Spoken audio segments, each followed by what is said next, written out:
जय हिंद, वंदे मातरम। साथियों, आपके सीटेट परीक्षा में हिंदी पेडागॉजी, ठीक है, हिंदी शिक्षण विधि से 15 नंबर के क्वेश्चन आते हैं। सभी विषय में आपके शिक्षण विधि से 15-15 नंबर के क्वेश्चन आते हैं। इसके अलावा 15 नंबर के थ्योरी आते हैं, ठीक है।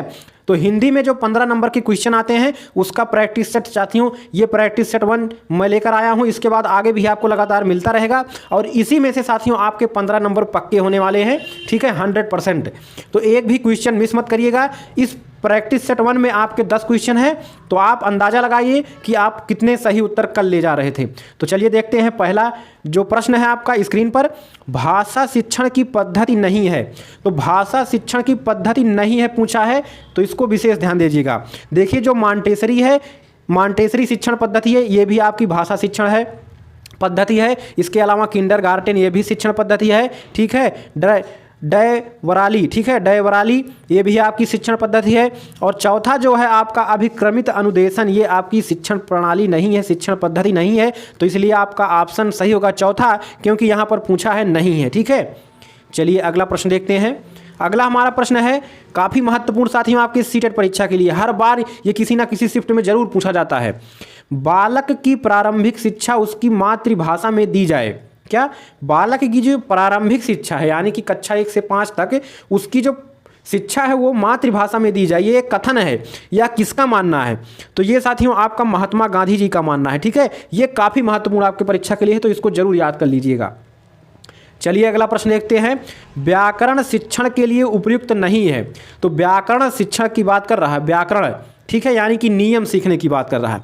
तो इसमें कौन उपयुक्त नहीं है? तो निगमन प्रणाली द्वारा व्याकरण की बात की जाती है, आगमन द्वारा भी, ठीक है, अव्याकृत प्रणाली, ये सभी साथियों व्याकरण शिक्षण सीखने के लिए आपके उपयुक्त है। लेकिन जो कक्षाभिनय प्रणाली है, कक्षाभिनय मतलब कक्षा में साथियों प्रदर्शन करना, ठीक है, कला का जो प्रदर्शन करना, ठीक है, वो प्रणाली, तो इसके द्वारा कोई भी व्याकरण आप नहीं सीख सकते हैं, ठीक है। तो ये आपका ऑप्शन चौथा सही हो जाएगा, बाकी आपके लिए सही है।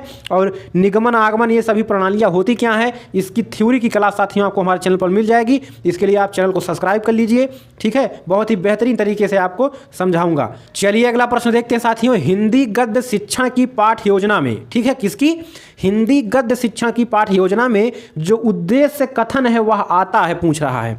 तो कब उद्देश्य कथन कब आता है? आप बीएड या बीटीसी किए होंगे तो पाठ योजना जरूर बनाए होंगे, ठीक है, तो उसमें उद्देश्य कथन कब आता है यही पूछा है।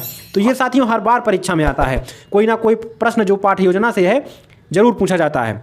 तो जो साथियों उद्देश्य कथन है ये साथियों प्रस्तावना प्रश्न के पश्चात आता है, ठीक है। पाठ योजना में आप प्रस्तावना प्रश्न डालते होंगे, ठीक है, कुछ प्रश्न आप बच्चों से करते हैं, तो उसके पश्चात ही आपका उद्देश्य कथन आता है, ठीक है। बाकी सभी ऑप्शन आपके गलत हैं, तो आपका ऑप्शन ही सही हो जाएगा, इसको रट लीजिए। चलिए अगला प्रश्न है, शब्द का अर्थ स्पष्ट करने हेतु कौन सा तरीका सर्वाधिक उपयुक्त है? ठीक है, यानी कोई शब्द है उसका अर्थ स्पष्ट करने के लिए सर्वाधिक उपयुक्त तरीका क्या है? ठीक है, कोई शब्द है उसके बारे में आप व्याख्या नहीं कर सकते, जरूरी नहीं है, ठीक है, भ्रमण करके आप इधर उधर घूम करके नहीं, चित्र निर्माण करके, ठीक है। सबसे अच्छा तरीका क्या होता है कि उसका वाक्य में प्रयोग कर दीजिए, ठीक है, वाक्य में प्रयोग कर दीजिए, वो अपने आप साथियों उसका अर्थ स्पष्ट हो जाएगा, ठीक है। जैसे मैंने कह दिया कि गुलाब, अब आप गुलाब नहीं समझ पाए, लेकिन अगर मैंने कह दिया गुलाब का फूल बहुत ही सुगंधित होता है, देखने में बहुत अच्छा लगता है, तो आप उसके बारे में समझ जाएंगे, उसकी विशेषता समझ जाएंगे, उसके बारे में समझ जाएंगे, गुलाब है क्या, फूल है, ये भी समझ जाएंगे। तो उसका वाक्य में प्रयोग करके हम किसी शब्द के अर्थ को स्पष्ट कर सकते हैं। चलिए अगला प्रश्न देखते हैं साथियों। 10 ही प्रश्न है साथियों, पूरा वीडियो जरूर देखिएगा, क्योंकि यही सब साथियों प्रश्न बार बार आपकी परीक्षा में आते हैं, आप प्रीवियस ईयर भी उठाकर देख सकते हैं, ठीक है। तो चलिए अगला प्रश्न है, वाचन के समय पुस्तक की आंखों से दूरी होनी चाहिए। वाचन के समय, पढ़ने के समय जो पुस्तक होनी चाहिए हमारे आंखों से कितनी दूर होनी चाहिए? तो साथियों 12 इंच, 12 इंच यानी कि 1 फुट दूरी पर होना चाहिए, ठीक है, पुस्तक। तो इसको भी आप जानते रहिए, कई बार परीक्षा में पूछा गया है। अगला हमारा प्रश्न है, किस दृश्य उपकरण में, दृश्य उपकरण क्या होता है? जिसमें हम कोई चीज़ चित्रात्मक तरीके से देख सकते हैं, जैसे हमारा टीवी है, ठीक है। किस दृश्य उपकरण में पारदर्शी ट्रांसपेरेंसी का प्रयोग होता है? ठीक है, तो पहला ऑप्शन है आपका स्लाइड प्रक्षेपक, प्रोजेक्टर में गलत है, ठीक है। ओवरहेड प्रक्षेपक प्रोजेक्टर में, तो आपका यही सही उत्तर हो जाएगा साथियों। ठीक है, ये होता क्या है साथियों, आपको थ्योरी की क्लास में सब चीज़ें बताई जाएंगी, तो इसको आप जानते रहिए कि जो पारदर्शी यानी कि ट्रांसपेरेंसी का प्रयोग होता है वो ओवरहैंड प्रक्षेपक में होता है। ठीक है, प्रक्षेपक मतलब प्रोजेक्टर में। ठीक है, ओवरहैंड, तो इसका नाम आप जरूर याद रखे रहिए। ठीक है, बाकी सभी ऑप्शन आपके गलत हैं। चलिए अगला प्रश्न देखते हैं। मौन पाठन के विषय में धारणा है। मौन पाठन मतलब अपने मन में पढ़ना, के विषय में धारणा क्या है। ठीक है, पहला ऑप्शन है आपका एकाग्रचित होकर पढ़ने का अभ्यास होता है। ठीक है, एकाग्रचित होकर मतलब कि आपका दिमाग कहीं इधर उधर ना भटके, ये ऐसा अभ्यास होता है, तो पहला ही ऑप्शन आपका सही हो जाएगा। ठीक है, अगला ऑप्शन है इसमें पठन की गति धीमी हो जाती है। क्या एकाग्रचित होकर आप पढ़ेंगे, मौन मन में अपने पढ़ेंगे तो आपके पठन की गति धीमी हो जाएगी, गलत हो जाएगी। ऐसे निगेटिव जो ऑप्शंस हैं आप तुरंत उसको गलत काट दीजिए। ठीक है, पढ़ने की धीमी ध्वनि होठों से निकलती है, बिल्कुल गलत है। जब मन में आप पढ़ेंगे तो ऐसा कहाँ पर होगा। इसे आदर्श वाचन के तुरंत बाद किया जाता है, बिल्कुल गलत। तो आपका जो सही ऑप्शन है पहला हो जाएगा। ठीक है, तो इस तरह से आप ऑप्शंस को भी हटा सकते हैं। ठीक है, चलिए अगला प्रश्न देखते हैं। प्रभाव के नियम के अनुसार उद्दीपक एवं अनुक्रिया का सहयोग होता है।